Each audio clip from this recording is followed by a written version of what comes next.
Halo Yorobun, annyeonghaseyo, berjumpa lagi dengan Mayami, di mana kali ini kita akan membahas sebuah drama keluarga yang cukup santai tapi asik, bercerita tentang seorang pemuda yang mengidap autisme atau lebih spesifiknya sindrom Asperger, dan dia ditinggal mati oleh ayahnya. Usai sang ayah meninggal, ia hidup bersama pamannya. Nah, pamannya ini yang akan menjadi kunci cerita kita di video kali ini. Drama ini dibintangi oleh Lee Jae-hoon yang sudah melanglang buana, dan pasti kalian sudah sering menonton drama ataupun film si Akang satu ini. Oke, tanpa menunggu lama, langsung saja kita lihat. Inilah dia Move to Heaven.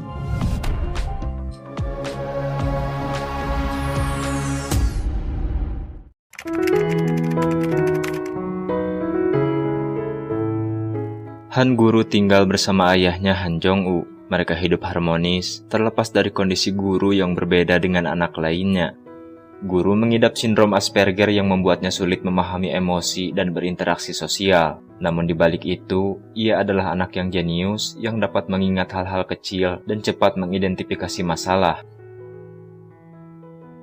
Sebelumnya guru diadopsi oleh Han Jong-woo dan istrinya sejak bayi. Jong-woo menemukan guru di tangki air ketika sedang bertugas menjadi pemadam kebakaran di Busan. Sejak saat itu Jong-woo dan istrinya sering menjenguk guru di panti asuhan, lalu kemudian mereka memutuskan untuk mengadopsinya. Jong-woo memutuskan untuk pindah ke Seoul dan merawat guru seorang diri selepas istrinya meninggal terjerat kanker. Jong-woo mengundurkan diri sebagai pemadam kebakaran dan memutuskan membuka jasa pembersih barang untuk orang yang sudah meninggal. Jasa pembersih ini dinamakan Move to Heaven. Han Guru memiliki teman wanita bernama Namu yang tinggal di seberang rumahnya. Namulah yang selalu membantunya menyelesaikan masalah yang tidak mampu guru selesaikan karena keterbelakangannya. Suatu hari, Move to Heaven mendapatkan klien dari sebuah perusahaan. Mereka meminta Jong-woo dan guru membersihkan kamar salah satu pegawainya yang meninggal. Jong-woo dan guru segera datang ke lokasi dan membersihkan ruangan tersebut.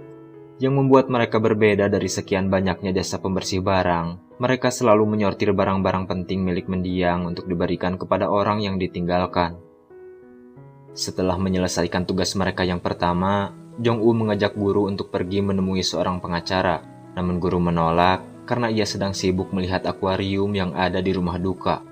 Akhirnya Jong-woo berangkat seorang diri dan berjanji akan menjemput guru setelah selesai dari urusannya. Ketika Jong-woo ingin menjemput guru, Jong-woo terkena serangan jantung saat ia hendak menyeberang. Para pejalan kaki yang melihat kejadian itu langsung menelpon ambulan dan membawanya ke rumah sakit. Namun di perjalanan, ia meninggal. Di rumah duka, guru yang menunggu ayahnya menjemput merasa panik setelah mendapatkan kabar itu. Ia memutuskan untuk menyetir mobil demi menemui ayahnya. Karena itu adalah pertama kalinya ia mengendarai mobil, rentetan klakson dan cemoohan orang-orang karena ia mengemudi sangat lambat, membuat ia panik dan menghentikan mobilnya di tengah lalu lintas. Tak lama, Namu datang memeluknya sembari menangis. 혼자 운전하면 안 된댔는데 약속 어겼습니다. 그래서 아빠가 구루 데리러 안 오셨습니다. 구루야? 그런 거 아니야. Guru yang setengah tak percaya ayahnya telah tiada, ia tak mau memberikan abu ayahnya untuk dibawa ke pemakaman dan memilih membawa pulang abu tersebut. Ia masih sangat terpukul dan belum bisa percaya dengan kematian ayahnya.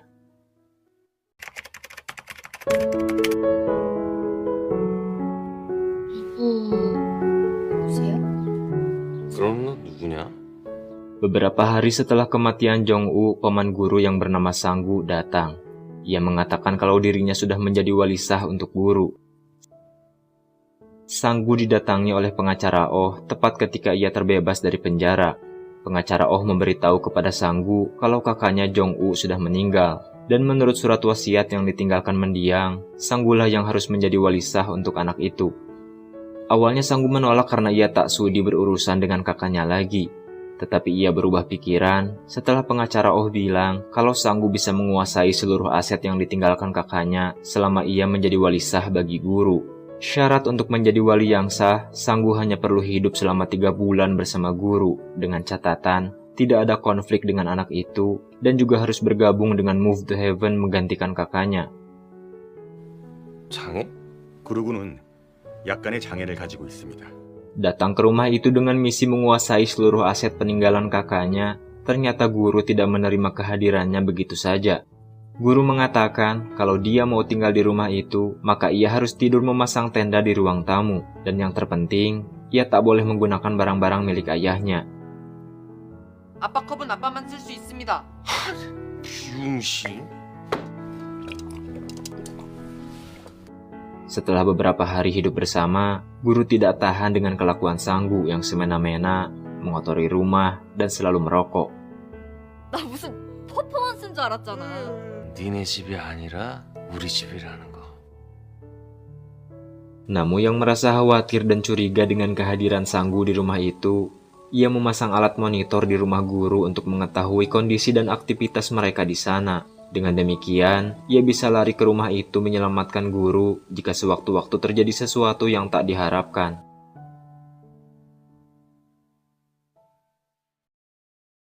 Dalam masa duka sepeninggal ayahnya, juga kehadiran pamannya yang dirasa asing baginya, ia mulai kembali menjalankan Move to Heaven dan menerima klien baru.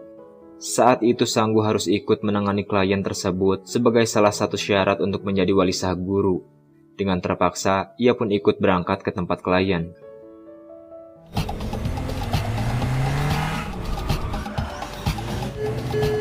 비켜라 좀. 안 됩니다.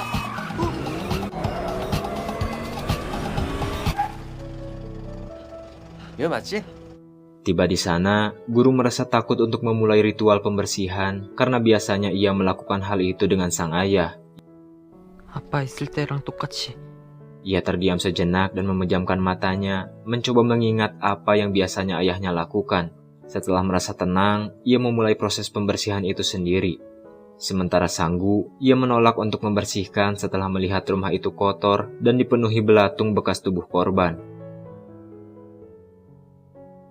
Melihat guru yang kesulitan mengurus Move to Heaven sendirian, Namu mengajukan diri dan bergabung di Move to Heaven. Setelah bergabungnya Namu, kini Move to Heaven bisa beroperasi lebih optimal dan mereka mulai menerima banyak klien seperti dulu. Seperti biasa, mereka mengumpulkan semua barang penting mendiang, lalu berusaha menghilangkan trauma keluarga yang ditinggalkan lewat barang-barang tersebut. Berbagai latar belakang kematian yang memilukan mulai mereka hadapi.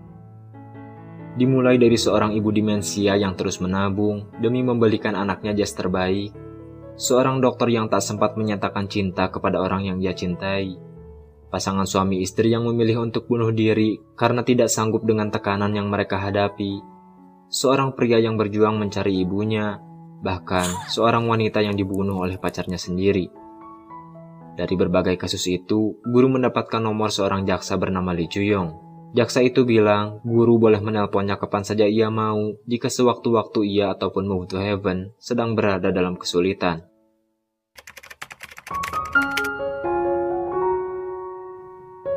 Terlepas dari kegiatan Move to Heaven yang sangat sibuk, Namu tetap curiga kepada Sanggu dan merasa kalau guru sedang berada dalam bahaya. Karena hal itu, ia diam-diam mengikuti Sanggu pergi di malam hari. Akhirnya hal itu membuahkan hasil dan ia tahu kalau Sanggu sering datang ke tempat pertarungan tinju ilegal. Ia melihat dengan mata kepalanya sendiri bagaimana Sanggu dipukuli habis-habisan oleh lawannya.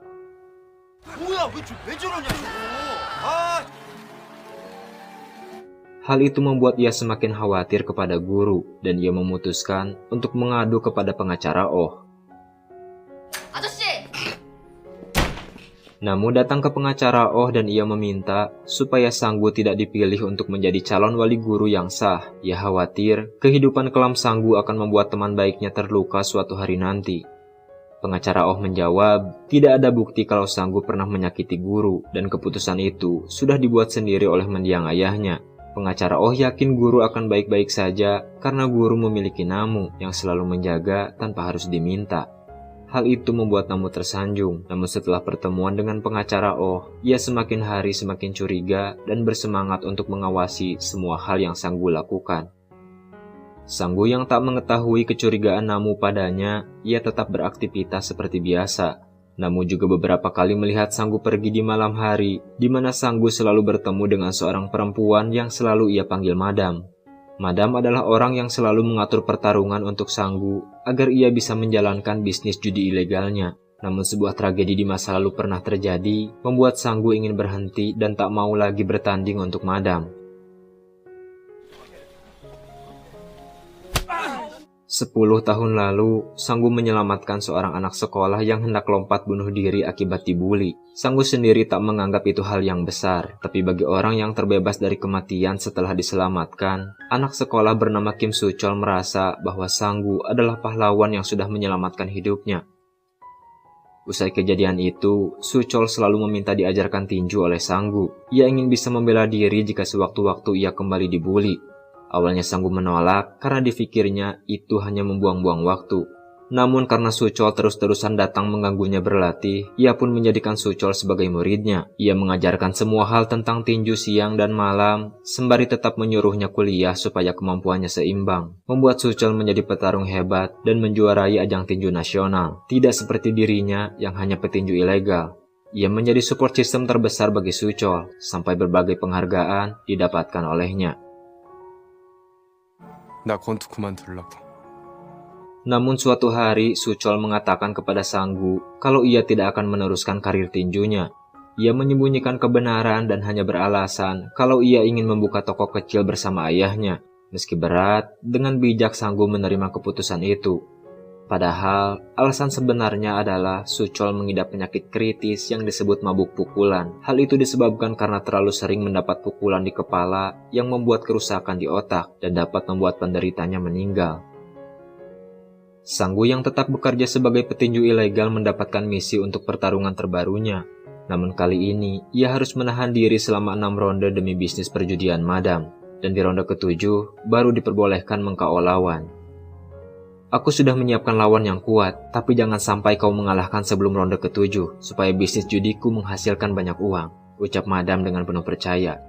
Masuk di arena, Sanggu kaget saat melihat lawannya adalah Suchol. Namun perjanjian tak bisa dibatalkan, dan mau tak mau Sanggu harus melawan muridnya sendiri.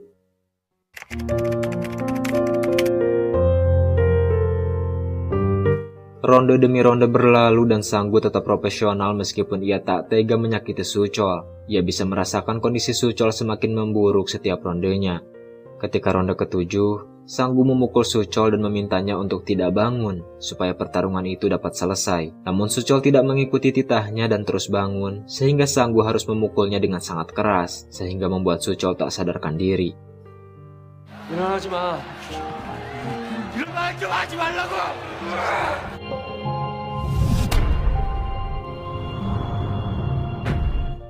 Setelah pertandingan itu, Suchol mengalami koma di rumah sakit, sementara Sanggu di penjara.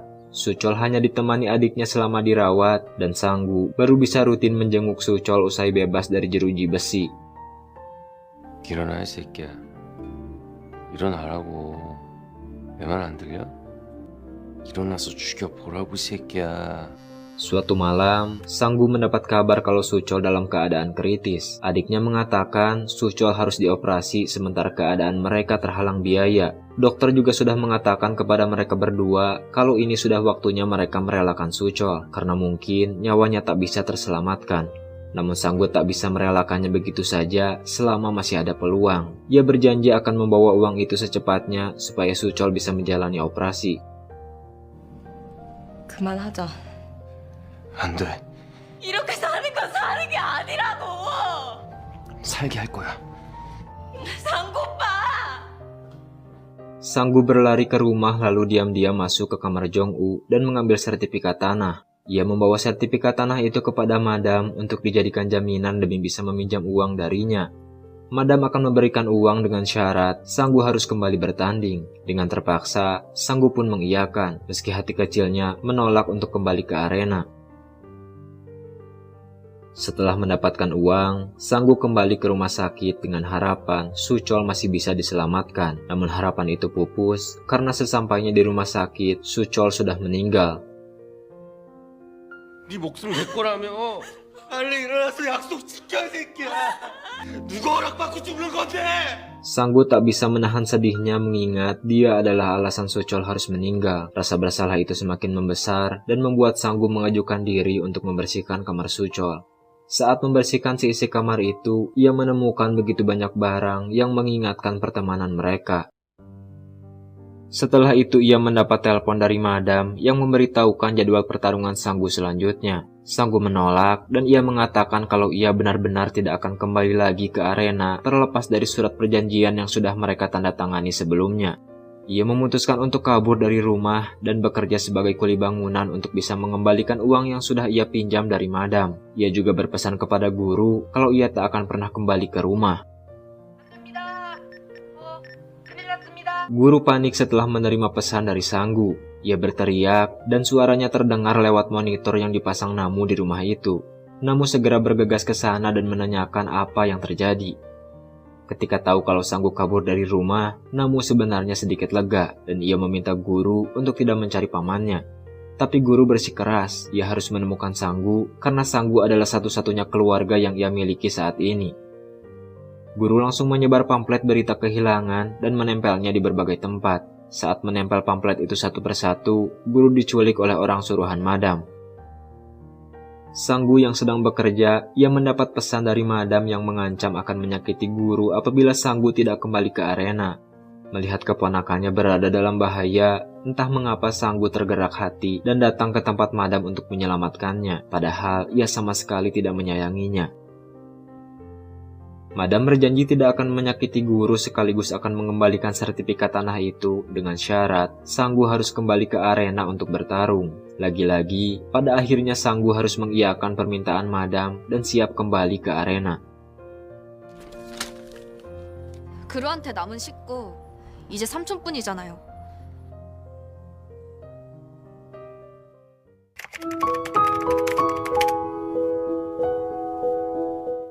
Setiap tahun Jong-u dan guru selalu berjalan-jalan dan menghabiskan hari di luar rumah. Setelah kepergian ayahnya, ia memutuskan untuk pergi seorang diri.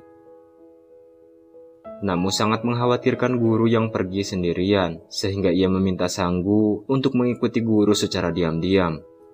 Sanggu mengikuti guru naik bus hingga sampai di taman bermain. Terlihat di sana, Sanggu memperhatikan semua wahana permainan, tapi tidak ada satupun yang ia coba. Bingung dengan tingkah laku keponakannya itu, Sanggu akhirnya menemui guru sembari berdalih kalau mereka bertemu di tempat itu secara kebetulan. Sanggu mengajak guru mencoba semua wahana di tempat itu dan bersenang-senang. 가자. 안 됩니다. 나온 적 없습니다. 싫습니다. 못합니다. 한 번만. 1초만 눈 떠봐. 딱 1초만.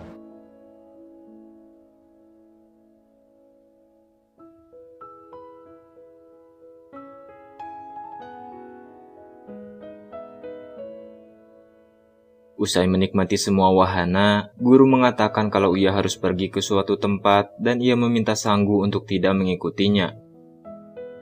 Namun Sanggu justru semakin penasaran dan ia terus menguntit anak itu kemanapun ia pergi. Dari kejauhan, ia melihat guru masuk ke restoran ayam, restoran pizza, juga restoran Tiongkok. Ia tidak mengerti mengapa guru makan di 3 tempat secara beruntun tanpa jeda terlebih dahulu. Ia semakin bingung ketika guru datang ke sebuah stasiun kereta. Namun saat melihat dan mengamati tempat itu, ia teringat dengan masa kecilnya. Tahun 1994, kala itu Sanggu kecil datang ke stasiun Suin untuk menemui Jong-u. Mereka merayakan ulang tahun Sanggu yang ke-10 dan Jong-u menanyakan hadiah apa yang diinginkan oleh Sanggu. Sanggu mengatakan kalau ia ingin datang dan mencoba semua wahana di taman bermain, makan di 3 restoran yang berbeda, juga sepatu Nike yang original. Jong-u mendengarkan semua permintaan itu dan berjanji akan mengabulkan semua permintaannya. Namun keadaan tidak cukup baik bagi kedua saudara itu. Setelah ibu mereka meninggal, Jong-u dipisahkan dari Sanggu dan mereka mulai hidup terpisah. Harapan untuk kembali hidup bersama datang ketika ayah mereka meninggal dan Jong-u akan kembali hidup bersama. Tepat 29 Juni 1995, Jong-u meminta Sanggu untuk menunggunya di stasiun Suin dan menunggu sampai Jong-u datang menjemputnya. Namun setelah 3 hari menunggu, Jong-u tidak kunjung datang, sehingga Sanggu tumbuh besar dengan keadaan sangat membenci sang kakak. 어디 있는 건데? 어딨어?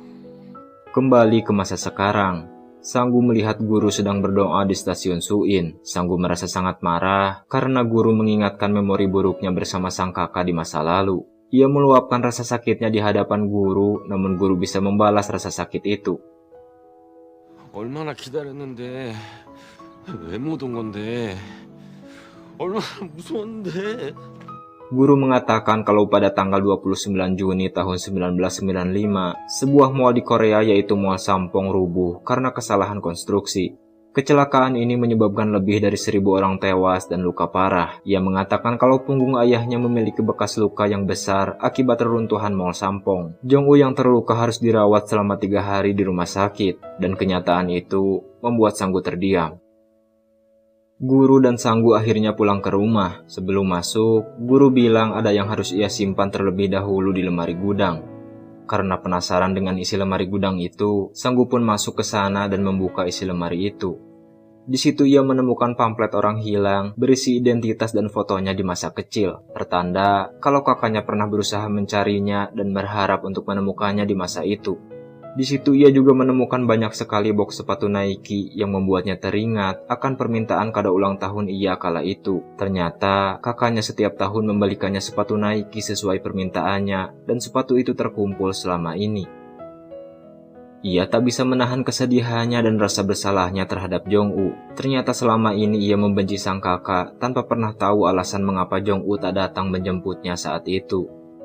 Ia menangis tanpa henti, mengingat apa yang sudah kakaknya alami untuk mengabulkan semua permintaannya. Jong-u tidak lupa untuk menjemputnya, dan Jong-u selalu memenuhi keinginan Sang-gu tahun demi tahun tanpa terlewatkan. Namun ketika ia pergi membeli sepatu Nike di Mall Sampong kala itu, ia justru malah terkena reruntuhan sehingga tak bisa menjemputnya. Jong-u selalu berusaha menemui Sang-gu semasa ia di penjara, namun Sang-gu tak pernah menggubrisnya karena hatinya diselimuti kebencian mendalam. Rasa bersalah itu semakin membuatnya hanyut dalam kesedihannya. Keesokan harinya, Madam mengirimkan jadwal pertandingan yang akan dihadapi Sang-gu. Sang-gu memastikan sertifikat tanah itu aman dan ia meminta Madam untuk berjanji supaya tidak pernah mengganggu guru jika sesuatu yang tak diinginkan terjadi pada dirinya dalam pertarungan nanti. Paginya, Sang-gu memasak sarapan untuk guru, dan itu kali pertama ia berperan sebagai ayah bagi guru menggantikan sang kakak yang sudah tiada. Guru merasa ada yang salah dengan tingkah laku pamannya itu, terlebih Sang-gu tidak berpamitan sama sekali pagi itu. Di luar rumah Sang-gu bertemu dengan Namu tapi tak sepatah kata pun keluar dari mulutnya, membuat Namu terheran-heran dan langsung bertanya kepada guru tentang yang terjadi pada pamannya. Tidak disangka, ternyata guru mendengar perbincangan antara Sang-gu dan Madam di telepon, namun ia tak mengerti maksud dari obrolan mereka. 서류는 잘 보관하고 있지? 만약에 내일 내가 어떻게 돼도 이 집 근처엔 2번 다시 얼씬거리지 마. 알았어? 라고 하셨습니다. 어젯밤에. Sang-gu pergi ke arena dan bersiap-siap untuk pertarungan berikutnya. Sebelum bertanding, ia memastikan sertifikat tanah itu aman dan tidak ada kecurangan dari Madam. Sementara di rumah, Namu yang sedang membersihkan tenda Sang-gu menemukan dokumen tentang sindrom mabuk pukulan yang ditemukan Sang-gu sebelumnya ketika membersihkan kamar Suchol. Namu mengira kalau Sang-gu menderita sindrom tersebut, sehingga mereka bergegas ke tempat judi ilegal untuk menyelamatkan Sang-gu yang sedang bertarung. Dalam perjalanan, guru teringat dengan nomor jaksa yang tempo hari pernah didapatkannya dan memintanya untuk datang ke lokasi pertarungan. Di tempat itu, guru menyaksikan pamannya adu jotos dan hampir kalah. Sang musuh berlaku curang dan menggunakan silet di tangannya dan membuat Sang-gu tersayat beberapa kali di wajahnya hingga ia kewalahan. Guru mematikan lampu dan langsung memboyong Sang-gu dari arena. Madam yang merasa terganggu dengan kekacauan di tempat perjudiannya, ia marah dan berencana membunuh mereka. Namun jaksa dan polisi datang di waktu yang tepat. Mereka menangkap para pembesar di arena perjudian dan pertarungan ilegal itu. Sementara Sang-gu bisa diselamatkan dan dibawa ke rumah sakit. Di rumah, guru tidak bisa tidur nyenyak karena khawatir pamannya meninggal akibat pukulan yang ia terima tadi. Ia kemudian bergegas ke rumah sakit untuk menemui Sang-gu. Ia mendekatkan diri untuk mengetahui apakah pamannya masih bernapas atau tidak.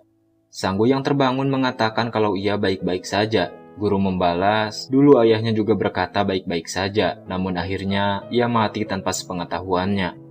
Itu karena dia menyayangimu, bodoh, sementara aku tidak menyayangimu, jadi untuk apa aku berbohong? Ucap Sang-gu menepis rasa canggung di antara mereka.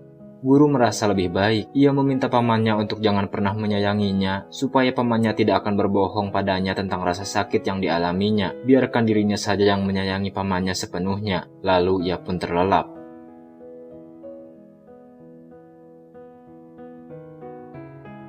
Setelah kejadian di tempat judi ilegal, guru mulai menghargai kehadiran Sanggu. Sejak pulang ke rumah, guru memperbolehkannya makan di satu meja dan menggunakan barang-barang Jong-u. Ketika mereka makan, pengacara Oh datang dan meminta abu ayahnya untuk diberikan ke pihak pemakaman karena harus dikubur. Guru terdiam sejenak, lalu beranjak ke kamarnya sembari membawa abu itu. Ia tidak membuka kamarnya hingga malam hari. Namu dan Sanggu yang khawatir kemudian mendobrak kamar guru, namun mereka tidak menemukan guru dan menyadari kalau guru telah kabur. Seluruh orang mencari guru termasuk keluarga Namu, tapi seberapa keras mereka mencari, guru tidak bisa ditemukan. Sanggu yang mulai kebingungan kemana harus mencari guru pergi, ia melihat foto Jong-u bersama teman-teman pemadam kebakarannya. Sanggu berpikir, mungkin guru pergi menuju Busan, karena sebelumnya Jong-u dan keluarganya pernah tinggal di sana. Sesuai prediksi Sanggu, guru pergi ke Busan naik kereta. Ia datang ke akuarium yang pernah ia datangi bersama keluarganya. Guru teringat saat ia belum bisa merelakan kematian ibunya, di mana Jong-u menyuruhnya menutup mata dan membayangkan sang ibu ada di sebelahnya. Cara itu berhasil, membuat guru bisa mengulang hal yang sama untuk merasakan kehadiran ayahnya. Untuk kedua kalinya ternyata cara itu berhasil. Ia bisa merasakan kehadiran ayahnya, namun seketika menghilang ketika guru ingin menggenggam tangannya. Ia merasa panik, lalu mengulang cara yang sama. Tapi semakin guru mencoba, ayahnya tidak pernah datang. Saat itu, Sanggu datang dan menenangkan guru. Guru bertanya pada Sanggu mengapa ia tidak bisa melihat dan mendengar suara ayahnya lagi. Ia masih merindukan ayahnya dan belum rela jika ayahnya sudah meninggal. Sanggu hanya terdiam melihat guru. Lalu Sanggu bilang kepada guru bahwa orang yang sudah meninggal masih bisa berkomunikasi dengannya lewat barang-barang yang ditinggalkan. 내가 아는 어떤 사람이 그러던데 돌아가신 분들도 말씀하실 수 있다고.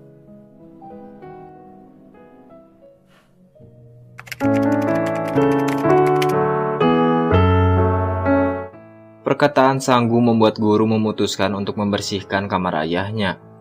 Saat membersihkan, guru menemukan handphone Jong-u. Di handphone itu ia menemukan sebuah video yang dibuat oleh ayahnya. Dalam video itu Jong-u mengatakan, kenangan terindah yang pernah dimilikinya adalah menjadi ayah guru.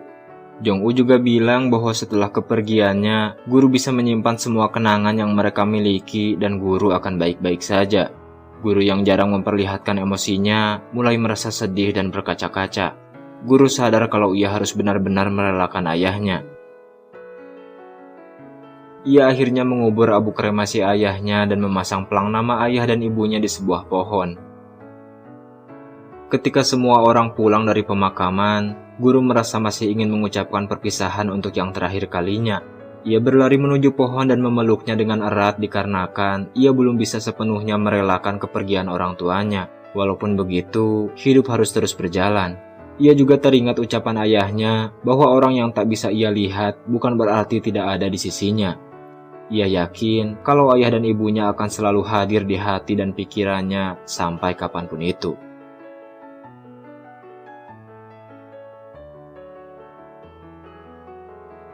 Tiga bulan sudah berlalu sejak ditunjuknya Sanggu menjadi wali guru. Pengacara Oh mengatakan kalau Sanggu ditolak menjadi wali guru karena insiden di tempat judi tinju. Sanggu cukup terkejut mendengar keputusan pengacara Oh. Namun ia mencoba menutupi perasaannya dengan bilang bahwa ia tidak pernah mau menjadi wali guru dan akan hidup bebas setelah ini.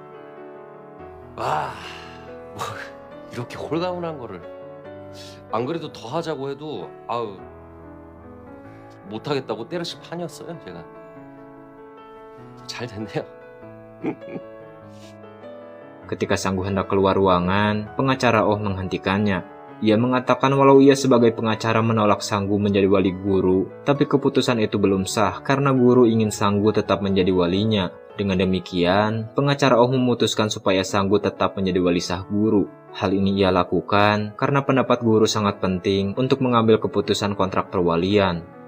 Setelah mendengar keputusan pengacara Oh, Sang Gu tidak bisa menyembunyikan rasa senangnya. 있으신가요?